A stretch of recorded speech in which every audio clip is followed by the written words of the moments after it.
침묵이 영원한 복수를 부른다. 나는 그날을 잊을 수 없다. 민준이 내 손을 잡고 약속했던 그날, 영원히 함께할게라고 속삭이던 그 순간. 그런데 그는 나를 버렸다. 아니, 더 정확히 말하면 나를 배신했다.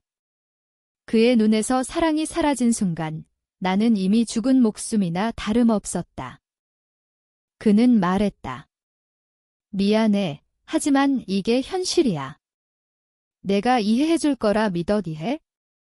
그 단어가 내 가슴을 찌르는 칼날처럼 느껴졌다. 나는 그의 회사에서 8년을 바쳤다. 입사 동기였던 우리는 함께 승진하고 함께 야근하며 함께 꿈을 꾸었다. 그런데 그는 상사의 딸과 눈 맞았다. 그 여자, 은혜. 돈 많고 배경 좋고 나처럼 평범하지 않은 여자. 민주는 나를 밀어내고 그녀를 선택했다. 회사 때문에 어쩔 수 없어 라고 변명하며. 나는 울지 않았다. 적어도 밖으로는. 집으로 돌아와 거울을 보았다. 창백한 얼굴, 부은 눈, 왜 나일까? 자문했다. 왜 내가 희생자가 돼야 하지? 그날부터 나는 변했다. 울음은 삼키고 분노는 키웠다. 복수는 뜨겁게 불태우는 게 아니라 차갑게 얼려 보관하는 거라고 깨달았다. 민주는 승진했다. 은혜와 결혼 소식을 알렸다. 회사 사람들은 축하했다. 나만 빼고. 나는 사표를 냈다. 개인 사정지라고만 적었다. 누구도 물어보지 않았다. 그게 한국 사회다. 약자는 조용히 사라진다. 나는 강남의 작은 원룸으로 이사했다. 이전처럼 화려한 아파트가 아니었다. 월세가 부담스러웠지만 상관없었다. 이제 나는 자유였다. 자유롭게 그들을 관찰할 수 있게 됐다. 처음엔 그냥 지켜봤다. 민준의 SNS, 내 인스타, 결혼 준비 사진들, 행복한 척하는 그 표정. 속이 메스꺼웠다. 하지만 참았다. 복수는 서두르면 실패한다. 나는 책을 읽었다. 심리학, 법률, 주식 투자. 모든 걸 배웠다. 내가 잃은 걸 되찾기 위해, 아니 더 많이 빼앗기 위해. 은혜의 아버지, 그 재벌 회장. 민준이 올라탄 사다리. 그걸 무너뜨려야 했다. 하지만 직접적으로는 안 된다. 법은 강자를 보호한다. 그래서 나는 그들의 약점을 찾았다. 은혜는 완벽해 보였지만 아니었다. 그녀의 과거, 숨겨진 비밀. 민준도 마찬가지. 그는 야심이 컸다. 그 야심이 그의 발목을 잡을 터였다. 나는 새로운 직장을 구했다. 중소기업, 하지만 그곳이 은혜 집안과 연결된 협력사였다. 우연처럼 보이게 나는 다시 미소 짓는 법을 배웠다. 동료들에게 친절하게, 상사에게 충성스럽게. 하지만 속으로는 계산했다. 매일. 밤에 혼자 있을 때 가끔 도쿄했다. 이게 맞아, 자문했다. 복수가 나를 구할까? 아니, 구하지 않을 거다. 하지만 멈출 수 없었다. 그들이 나를 이렇게 만들었다. 그들의 행복이 내 고통 위에 세워진 걸 알았기 때문이다. 민준이 재혼 발표를 했다. 회사 그룹 채팅에 사진이 올라왔다. 그는 웃고 있었다. 그 미소가 역겹게 느껴졌다. 이제 시작이다. 나는 컴퓨터를 켰다. 오래된 이메일 계정을 열었다. 그 안에 숨겨둔 파일들, 증거들. 나는 속으로 중얼거렸다. 너는 모든 걸 잃을 거야? 천천히, 고통스럽게. 그날부터 본격적인 관찰이 시작됐다. 은혜의 일상, 민준의 습관. 나는 그림자처럼 따라다녔다. 지하철에서, 카페에서. 그들은 몰랐다. 내가 이렇게 가까이 있다는 걸? 가끔 피곤했다. 잠 못 이루는 밤이 늘었다. 그냥 잊고 살아라는 생각이 스쳤다. 하지만 안 됐다. 잊으면 내가 사라진다. 내 존재가 부정당한다. 한국 사회는 이런 복수를 이해하지 않을 거다. 왜 그렇게까지 해? 라고 할 테지. 하지만 그들은 모른다.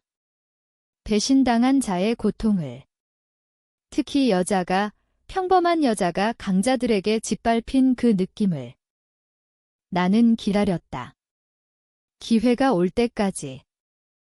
나는 은혜를 처음 만났다. 아니, 다시 만났다.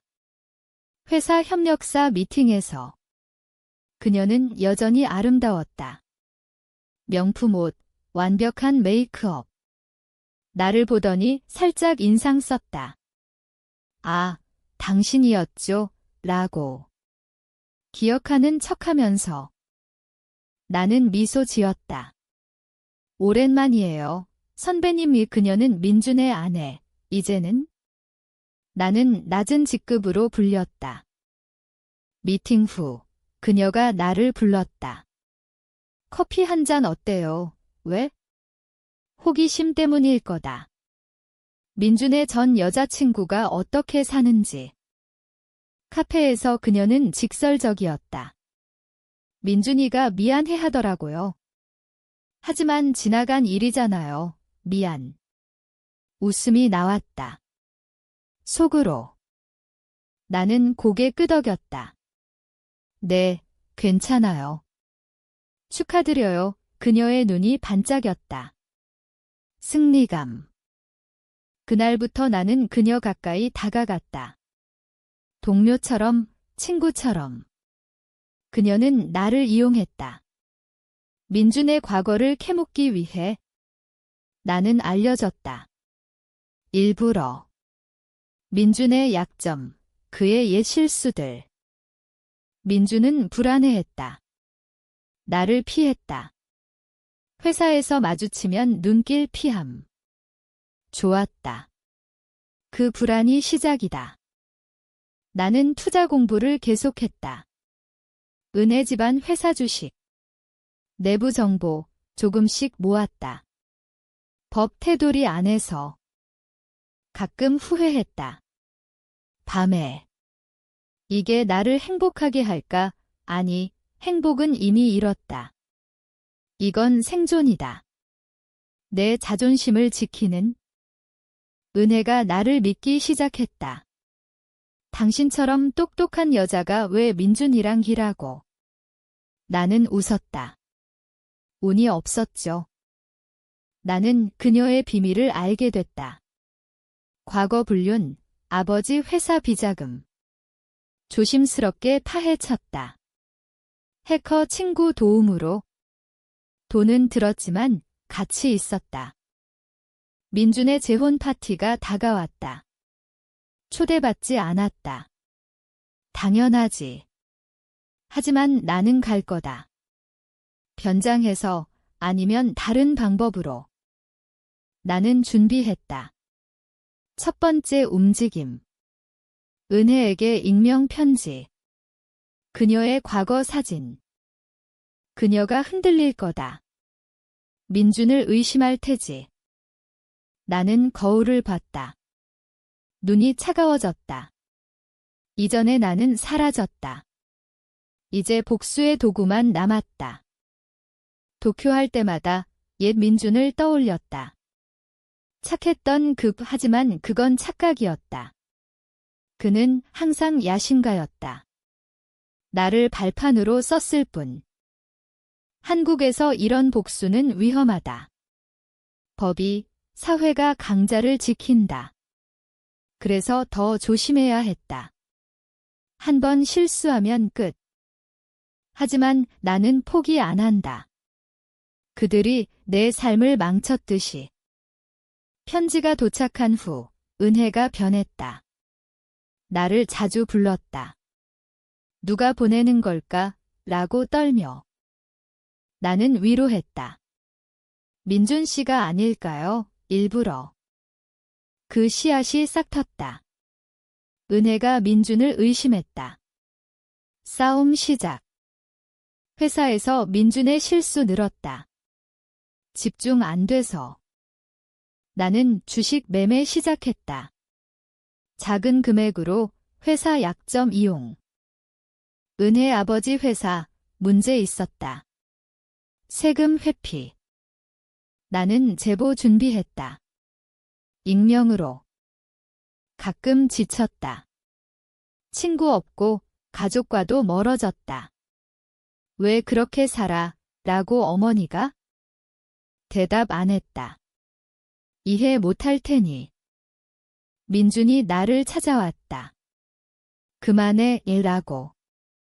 나는 웃었다. 뭐를요? 그의 눈에 공포가 보였다. 좋았다. 은혜가 임신 소식. 행복해야 할 텐데 불안만. 나는 다음 단계. 은혜 과거 폭로. 소문으로. 회사 동료들 수군거림. 민준 승진 취소됐다. 압력 때문. 나는 관찰했다. 그들의 행복 무너지는 걸. 하지만 나도 아팠다. 밤에 울었다. 나는 괴물이 됐어? 그래도 멈추지 않았다. 이미 늦었다. 폭로가 본격화됐다. 언론의 제보. 은혜 아버지 비리. 회사 주식 폭락. 민준 해고 위기. 은혜의 유산. 스트레스 때문. 그들은 싸웠다. 이혼 직전. 나는 가까이서 봤다. 은혜가 나를 의심했다. 너야, 라고. 나는 부정했다. 왜 저를? 그녀 믿지 않았다. 하지만 증거 없음. 민준이 술주정. 나에게 전화. 미안해, 돌아와. 역겨웠다. 무시했다. 나는 돈 벌었다. 주식으로. 그들의 손실, 내 이득. 하지만 공허했다. 복수가 채워주지 않았다. 가끔 꿈꿨다. 옛 행복. 깨어나면 더 차가워졌다. 이제 마지막. 모든 증거 공개 준비. 그들은 파괴될 거다. 나도. 아마. 모든 게 무너졌다. 은혜 아버지 구속. 회사 파산 직전. 민준 빈털터리. 은혜와 이혼. 그는 나를 찾아왔다. 무릎 꿇고. 용서해줘. 나는 차갑게 봤다. 늦었어. 은혜는 정신과 입원. 과거 트라우마. 나는 승리했다. 하지만 기쁘지 않았다. 거울 속 내가 낯설었다. 인성이 사라졌다. 복수는 그들을 망쳤지만 나도. 사회는 그들을 동정했다. 불쌍한 재벌가. 나. 영웅 아니었다. 그냥 피해자에서 가해자. 가끔 생각한다. 처음부터 포기했으면. 하지만 안 됐다. 그게 나였다. 이제 혼자. 돈은 있지만 아무도. 그들은 재기하려 했다. 하지만 실패. 민주는 해외 도피. 은혜는 자살 시도. 나는 지켜봤다. 멀리서. 복수 끝났다. 하지만 여운 남았다. 나는 살아남았다. 하지만 죽은 듯. 이게 정의일까? 아니면 그냥 또 다른 배신? 너라면 어떻게 했을까?